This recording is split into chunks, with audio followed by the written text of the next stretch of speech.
Amis internautes, bonjour.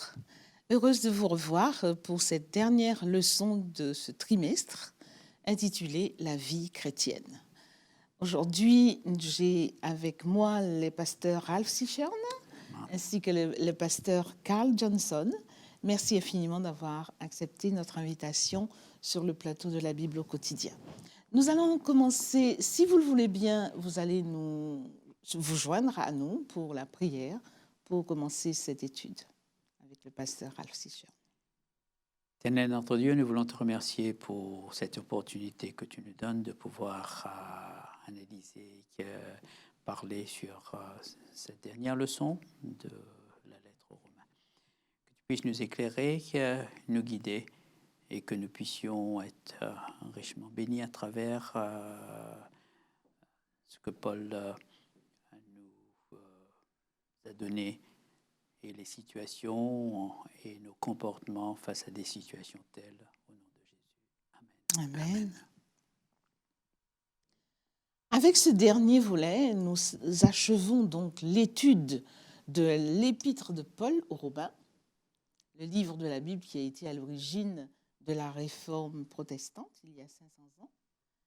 Et nous allons donc voir les chapitres 14, 15 et 16, les trois derniers chapitres, qui traitent surtout de la façon dont il faut agir avec d'autres croyants en ce qui concerne essentiellement l'alimentation et les jours de fête.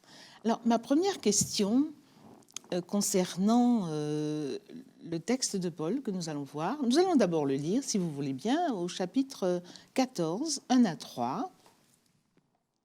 Faites accueil à celui qui est faible dans la foi et ne discutez pas sur les opinions. Tel croit pouvoir manger de tout, tel autre qui est faible ne mange que des légumes. Que celui qui mange ne méprise point celui qui ne mange pas, et que celui qui ne mange pas ne juge point celui qui mange, car Dieu l'a accueilli. Voilà ce que conseille Paul. Et ma première question donc, qu'est-ce que c'est que ce faible dans la foi, celui qui ne mange pas? Tout d'abord, pouvez-vous situer le contexte dans lequel Paul dit ceci et ensuite expliquer? Si nous rentrons dans le contexte, nous voyons dans le livre des Actes, chapitre 18, le verset 2, où il y a eu une expulsion de Claude, l'empereur romain. Et il y a, donc on ne va pas lire le texte, on peut voir. Et il y a cette expulsion, il y a eu des Juifs qui ont quitté Rome. Et puis, juste après, toujours en nous référant à l'histoire, il y a eu un retour des Juifs à Rome. Et d'ailleurs, quand nous lisons Romains chapitre 16, le verset 3, où Paul salue, il va saluer Priscille et Aquila, alors que dans les années 41, Paul était à Corinthe et Priscille et Aquila, ce couple juif, étaient là. Et le texte dit, il y a eu expulsion. Nous avons l'impression qu'il y a eu les pagano-chrétiens qui étaient bien installés. Et puis, il y a eu un retour des Juifs à Rome. Et ça posait problème. Et ceux qui étaient là installés dans leurs coutumes, dans leurs traditions, se voyaient un peu bousculés par l'arrivée des nouveaux. Voilà un peu le contexte historique. Mais alors, Paul dit bien à celui qui est faible dans la foi. Pasteur Johnson, pouvez-vous nous indiquer, nous expliquer ce que c'est? Qu'est-ce qu'on peut entendre par faible dans la foi? Si je le prends avec beaucoup de simplicité, le faible de la foi est celui dont la foi est faible. Donc, dans la mesure où le contexte, à mon point de vue, serait celui de la conversion des païens qui entrent dans l'Église chrétienne et qui découvrent cette foi chrétienne totalement différente de ce qu'ils ont vécu eux. Et automatiquement, c'est une démarche toute neuve, n'est-ce pas? Et Le faible ici est celui qui est encore très fragile, encore tâtonnant, n'est-ce pas? Il a de nouvelles propositions doctrinales à assimiler, il a une pratique nouvelle à comprendre. Eh bien, il est un petit peu perdu. Paul va utiliser une même expression pour dire un peu la même chose dans l'Épître aux Hébreux, lorsqu'il dira « vous êtes encore au lait, vous êtes encore au biberon », n'est-ce pas? Donc, en d'autres mots, le message est clair, on ne traite pas un enfant comme on traite un adulte. Donc, il y a là, par rapport à ceux qui sont déjà en marche depuis très longtemps, qui sont à l'intérieur, une attitude à adopter vis-à-vis de ces personnes toutes nouvelles dans la foi, n'est-ce pas? D'accord. Est-ce que ça s'adresse, est-ce que c'est encore valable de nos jours, cette conception? Si nous prenons le texte, il faut définir le mot foi. Oui. Pour bien comprendre les faibles dans la foi et les forts dans la foi. Et le verset 22 nous aide, au point de vue traduction aussi. Cette foi que tu as, ta foi, garde-le pour toi devant Dieu. Et est-ce que nous donnons au mot foi cette même foi lorsque Paul parle de l'analogie de la foi dans Romains 12? Est-ce que c'est ce même texte, foi, même tonalité à la foi, le juste vivra par la foi? Et si nous voyons dans le texte, le premier texte, il est dit ici, ne discutez pas les opinions. Donc, est-ce que nous faisons une nuance entre les opinions ou la foi, ce que nous appelons les fondamentaux? Et ici, si nous lisons le contexte, nous ne sommes pas dans les fondamentaux. Les fondamentaux, Paul a traité les fondamentaux avant. Nous sommes là dans les exhortations. En somme, le texte nous montre ici, c'est une question de manger ou de ne pas manger.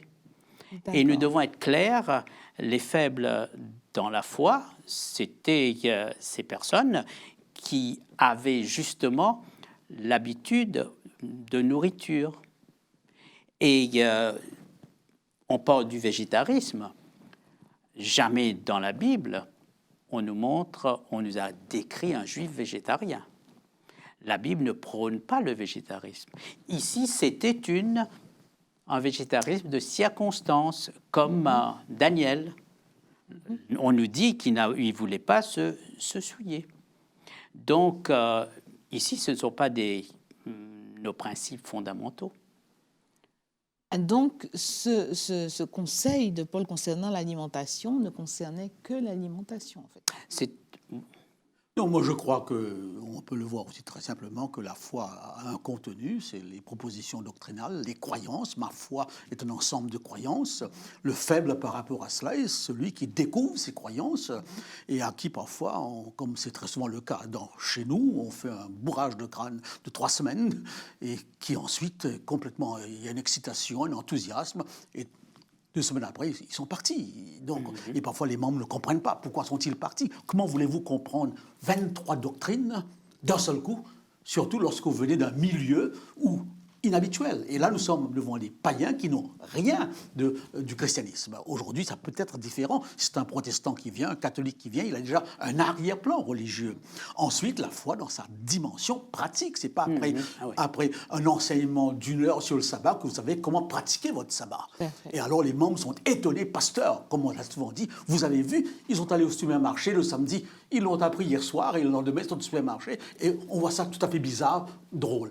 Ceux qui sont là depuis longtemps, qui jugent l'autre qui vient à son niveau à lui. Lui qui a une expérience de 20, 25, 30 ans de vie chrétienne. Et là, Paul fait comprendre qu'il y a une attitude différente à adopter. Donc, c'est dans ce sens-là que je crois que ce qu'il dit est toujours valable, et encore plus valable dans ces sociétés déchristianisées complètement, où les gens sont complètement analphabètes par rapport au point de vue biblique.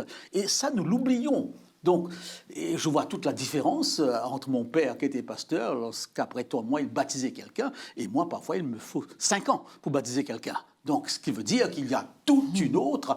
Il ne faut pas qu'on l'oublie. Et je crois que ce texte nous rappelle cela, et ça, c'est l'essentiel. Maintenant, la discussion va se baser sur la question de nourriture et la question du jour. Et ça peut encore être un autre aspect des choses, n'est-ce pas? Donc, je crois que l'enseignement est toujours et de plus en plus pertinent aujourd'hui dans nos sociétés sécularisées n'est-ce pas? Eh bien, où la Bible est presque un inconnu. Une inconnue. Mmh. Tu voulais rajouter quelque chose peut-être? Oui, parce qu'il est question ici d'un... Romains 14, c'est intracommunautaire. Donc, il y a une dimension intracommunautaire, il y a un comportement avec l'extérieur. Et le mot ici clé, c'est à l'impératif d'ailleurs, accueillir. L'accueil de l'autre différent de nous.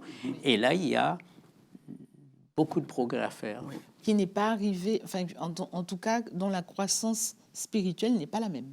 Oui, il est encore au début, au début de sa croissance, Ouais. comme quelqu'un qui est Comme clé. oui. Et je crois personnellement, sans contredire ce qu'a dit Ralph, qu'il y a toujours deux catégories de personnes en face desquelles nous sommes. Celui qui vient, qui est déjà un pied dedans, et celui qui est encore à l'extérieur, qui n'est pas encore dedans. Et là, Paul s'adresse à des gens qui sont déjà dedans. Mais au début, oui. ils découvrent, n'est-ce pas? Et... Donc, Paul a parlé de l'alimentation, oui. De ces viandes sacrifiées aux idoles, qu'il fallait manger ou non. Maintenant, il va parler de jours de fête.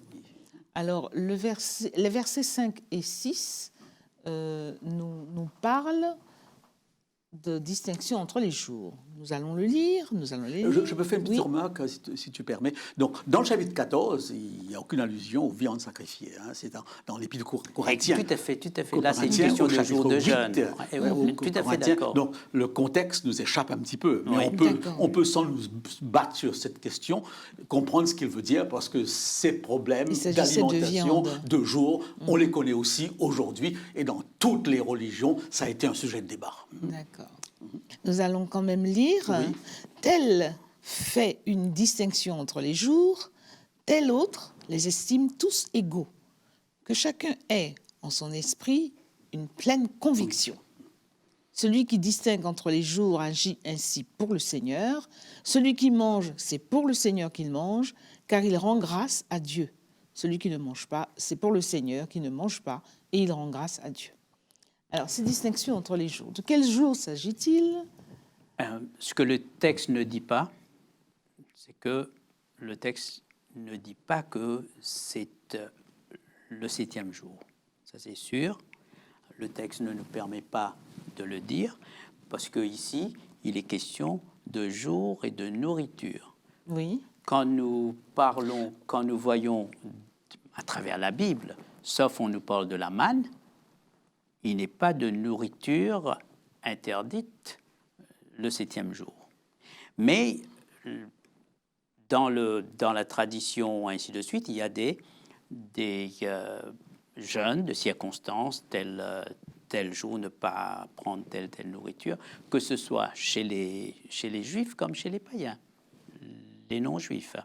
Est-ce que lorsque nous voyons dans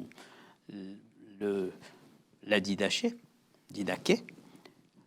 c'est qu'il y avait des jours réservés pour les Juifs de jeûne, il y avait des jours réservés pour les païens.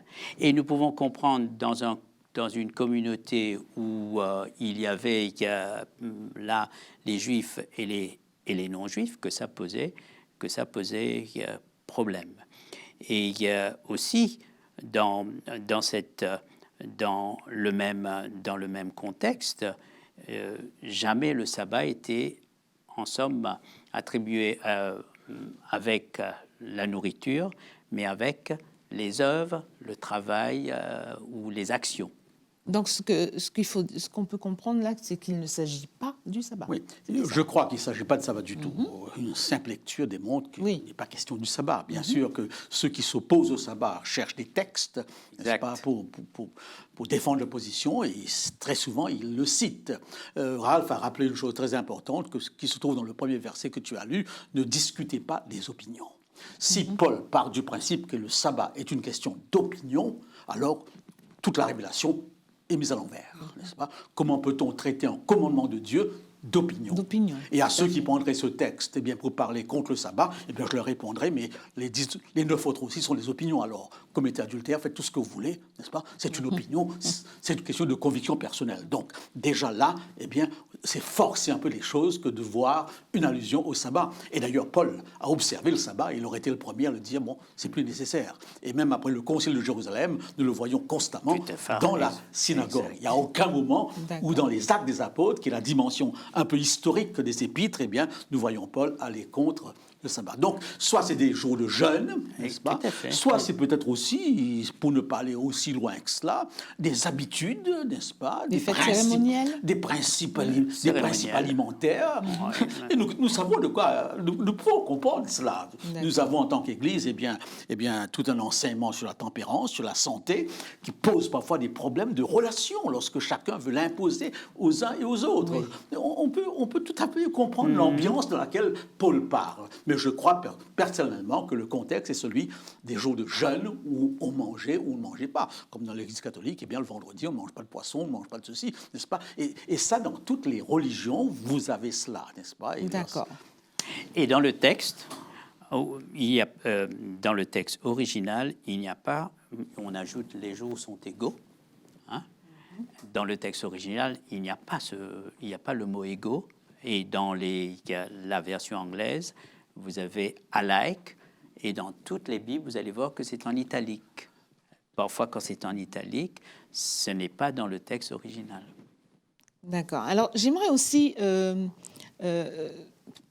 attirer l'attention sur le verset 14, un petit peu dans la même optique. Hein. Je sais et je suis persuadé par le Seigneur Jésus que rien n'est impur en soi et qu'une chose n'est impure que pour celui qui la croit impure.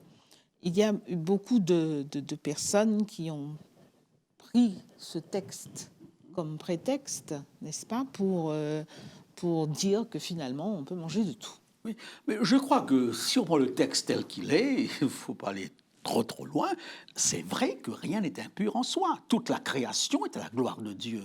Tout est bon, tout est très bon, même le porc. Quand Dieu l'a créé, il n'était pas impur en soi. Distinguons entre impur ou impropre à la consommation. Ce qui est pur n'est pas forcément propre à la consommation. Parce qu'il n'y a aucune raison de faire une discrimination entre les animaux de la création que Dieu a créés. Voyez-vous ? Dans le récit initial. Donc, si l'animal est impropre à la consommation, c'est que nous la dévions de son utilité. Voyez-vous ? Alors, donc, je crois que cette nuance est importante, n'est-ce pas ? Lorsque Dieu va déterminer ce qu'on doit manger et ne pas manger, ce qui vient après, alors là, il va donner une classification. Il va déterminer qu'est-ce qui est propre à moi. Aujourd'hui, on ne parlerait pas d'impur ou pur. Nous sommes dans un contexte, on dirait beaucoup plus impropre à la consommation. Exact, tout à fait. Nous sommes là dans un contexte religieux de l'époque où le message passait beaucoup plus dans un vocabulaire religieux que dans un vocabulaire technique ou médical. Mais aujourd'hui, c'est tout le contraire. C'est le vocabulaire technique médical qui passerait beaucoup plus que le vocabulaire religieux, n'est-ce pas? Donc, je crois que... Et là... Seulement, bien sûr, nous sommes devant un problème, un dilemme, un problème, parce qu'il faut bien le souligner. Toutes ces lois cérémonielles, les lois de la santé ou les lois du manger et du boire se trouvent aussi dans les lois cérémonielles. Mais nous les maintenons. Et parfois, nos amis protestants vont dire, mais pourquoi est-ce que vous les maintenez ? N'est-ce pas? Parce que nous faisons la différence avec la loi morale. Nous partons du principe que si Dieu est le créateur, il sait de quoi nous avons besoin. Et si, en tant que créateur, il nous dit ça, c'est pas bon, voilà pourquoi nous maintenons jusqu'à maintenant ce principe. C'est comme quelqu'un qui vous achetez une voiture, si vous voulez que la voiture fonctionne, suivez la notice. Demandez au constructeur comment faire. Donc, alors, ce qui serait intéressant, important, et ça, je crois que c'est nécessaire, parce que c'est de voir dans quelle mesure ces lois de la santé que nous prônons et qui sont d'inspiration biblique sont aussi justifié médicalement. Pour convaincre quelqu'un aujourd'hui que tout cela, en effet, est mauvais, il faudrait pouvoir avoir un argument, scientifique, n'est-ce pas, technique. Ce que je dis, moi, excusez-moi, très rapidement à des gens, lorsque vous êtes malade, eh bien, les premières choses qu'on vous demande d'éviter, que le médecin vous demandera d'éviter à l'hôpital, eh bien, c'est une liste de choses à ne plus manger qui tombe dans cette catégorie d'impurs de l'Ancien Testament. Voilà, il y a aussi Oui. il y a la sémantique. Lorsque sans faire le grec, Paul a choisi un mot, koinos, koinos. Le mot koinos, et lorsque nous allons dans la Septante, nous lisons Lévitique 11, c'est akatortos. Donc Paul ne choisit pas ici impur au point de vue... ici, c'est koinos, c'est rendu impur. C'était pur, c'est rendu impur. Souillé, on dit. C'était pas souillé, c'est souillé. Donc nous pouvons comprendre avec l'arrière-plan du judaïsme, et puis prenant le livre de Daniel aussi, le juif n'était pas végétarien en somme perpétuelle, mais végétarien de circonstance, parce que ce qui était propre est devenu impropre par les cérémonies, quand c'est pas cachère. C'est seulement ça, et Paul ne fait pas du tout allusion ici avec Lévitique 11. D'accord. Donc c'est bien clair. Il ne s'agit pas des animaux impurs de Lévitique 11. C'était des animaux purs rendus souillés par les circonstances. Et je crois que c'est important peut-être de mettre en évidence que Paul, parlant à ces nouveaux convertis, leur fait comprendre que finalement, c'est leur conviction qui est en jeu ici. Dans quelle mesure êtes-vous convaincu? Et lorsque quelqu'un est convaincu d'une chose, il a droit au respect, il a droit, n'est-ce pas, à une attitude différente, etc. Et d'ailleurs, il terminera le chapitre en disant, eh bien, tout ce qui n'est pas le fruit d'une conviction est péché. Donc, le problème n'est pas tellement de discuter sur cet aspect, mais en fin de compte, pourquoi je le fais? Pourquoi je ne le fais pas? Dans quelle mesure ma foi est fondée sur quelque chose qui vient de mes tripes, si vous permettez l'expression, n'est-ce pas? Et je crois que c'est ça l'important. Et tout homme qui agit par conviction, seul Dieu peut le juger absolument, eh bien, mérite le respect quelque part. N'oublions pas quand même que le livre de Romains, le thème principal, c'est la justification par la foi. Par la foi. Paul explique très bien, ici, il parle de la mort du Christ. Exactement. Nous sommes sauvés par sa mort, pas parce que ce que nous mangeons ou pas. Exactement. Et puis, il y a le problème de santé, comme expliquait Karl. Ça, c'est tout à fait autre chose. Faut pas... Et parce que, et là, il reprend des passages de Jésus-Christ. Le salut, c'est pas le manger et le boire. Le salut ne passe pas par l'assiette. Nous sommes sauvés par la foi en Jésus-Christ. C'est la mort du Christ qui nous sauve, n'est-ce pas? Et bien que c'est pas négligeable dans le développement d'une vie, eh bien, de faire attention aux lois de la santé comme à n'importe quelle loi qui touche l'être humain, n'est-ce pas? Mais n'en faisons pas une condition de salut, pour qui que ce soit. J'ai encore deux questions pour vous. Tout d'abord, dans Romains 15, verset 1 à 3, Paul dit « Nous qui sommes forts, nous devons supporter les faiblesses de ceux qui ne le sont pas et ne pas nous complaire en nous-mêmes. » Paul dit « nous qui sommes forts ». Alors, on a bien compris les faibles. Qui étaient les faibles tout à l'heure? Donc, par opposition, les forts, ce sont ceux qui... Eh bien, je pense qu'il s'adresse à ceux de l'Église eh bien, qui ont une expérience chrétienne déjà qui date. Donc, les forts, dans cette optique, seraient vous qui êtes censés avoir une maturité. Une plus grande maturité, n'est-ce pas? Et qui pourrait être même des exemples pour les autres. Et votre rôle est capital ici.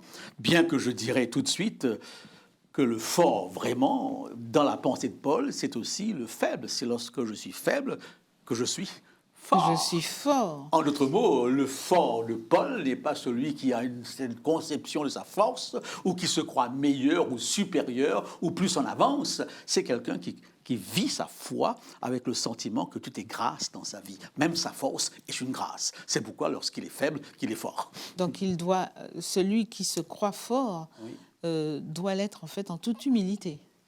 Exactement. C'est l'humilité qui c'est la force de l'humilité qui est ici. Mais en même temps, l'exemple qui vient de ceux qui sont là depuis un certain temps et qui devraient être des maîtres, comme il le dit dans l'Épître aux Hébreux, vous aurez dû être des maîtres, vous êtes encore au au lait. lait. Ici, le force n'est pas trop dans la connaissance, comme dit Karl, c'est dans le comportement. L'acceptation de l'autre. Comme Jésus nous a acceptés, comme Jésus s'est effacé pour le salut, notre salut, il a, en somme, laissé le ciel, ainsi de suite. Paul va expliquer pour l'amour des autres, de nous en l'occurrence. Le fort, c'est celui qui a suffisamment de maturité pour laisser vivre l'autre dans ses convictions. Nous ne sommes pas on ne travaille pas sur la conscience, on n'impose pas à l'autre sur sa question de conscience. On peut éclairer, mais la conscience, in fine, il a le libre arbitre de rester... Mais justement, il n'y a pas un problème. Enfin, je pense que c'est un peu difficile ce que Paul demande. Ne pas juger, ne pas être une pierre d'achoppement pour les plus faibles, mais en même temps... ne pas condamner. Ne pas les condamner. Ne pas condamner. Le texte ici, dans votre jugement, il ne faut pas condamner. Lorsqu'on condamne, comment trouver le bon équilibre, justement? Comment trouver le juste équilibre entre les convictions que Dieu met dans notre cœur et le fait d'accepter les convictions d'une autre Mais personne? nous sommes ici toujours dans les opinions, non pas dans les fondamentaux. Il faut revenir à cela. Oui, nous sommes dans les opinions. Donc, Paul a été clair avec l'Église de Corinthe. L'homme qui a pris la femme de son père, Paul a employé un terme très fort, il faut le livrer à Satan. Paul a tranché ici. Paul n'est pas ce théologien girouette qui tourne à tout vent de doctrine. Mais Paul ici c'était des questions d'opinion, pas dans les fondamentaux. D'accord, donc ce sont des opinions, donc... Comme chez nous aujourd'hui. Aujourd'hui, nous pouvons prendre l'exemple de ceux qui vont venir avec voile sur la tête et d'autres qui vont prier sans se couvrir la tête. Ça se passe dans nos communautés. On ne va pas faire de cela une guéguerre avec nos sœurs pour dire il ne faut pas ou il faut. Voilà ce que nous appelons les non fondamentaux. Et je crois que dans notre vie de tous les jours, ce principe de Paul est clair. Je ne vais pas appliquer un jugement ou une attitude vis-à-vis de mon enfant de 5 ans de la même façon qu'avec mon enfant de 16-17 ans ou d'un adulte. Donc, il y a une pédagogie, bien qui part justement, qui inspire ici.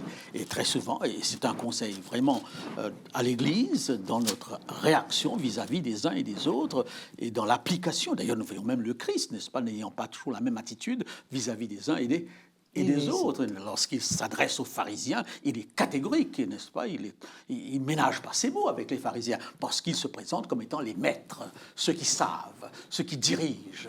Eh bien, donc son attitude vis-à-vis de ce groupe-là n'est pas le même avec les autres, avec d'autres. C'est très pratique ce qu'il dit ici. Paul dit dans Galates 1:10, « Et maintenant, est-ce que la faveur des hommes que je désire, ou celle de Dieu, est-ce que je cherche à plaire aux hommes?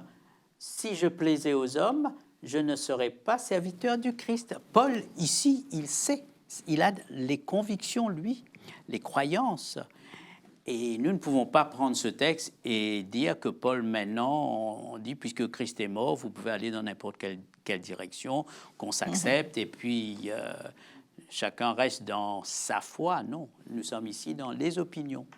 Eh bien, le temps est malheureusement écoulé. J'aimerais simplement vous demander si vous aviez un mot pour conclure ces derniers chapitres de Romains. Que diriez-vous pour les chrétiens que nous sommes au XXIe siècle? La tolérance. Oui, j'aime bien aussi.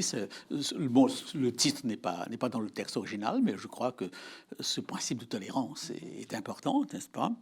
Et ensuite, le chapitre 16 m'a beaucoup,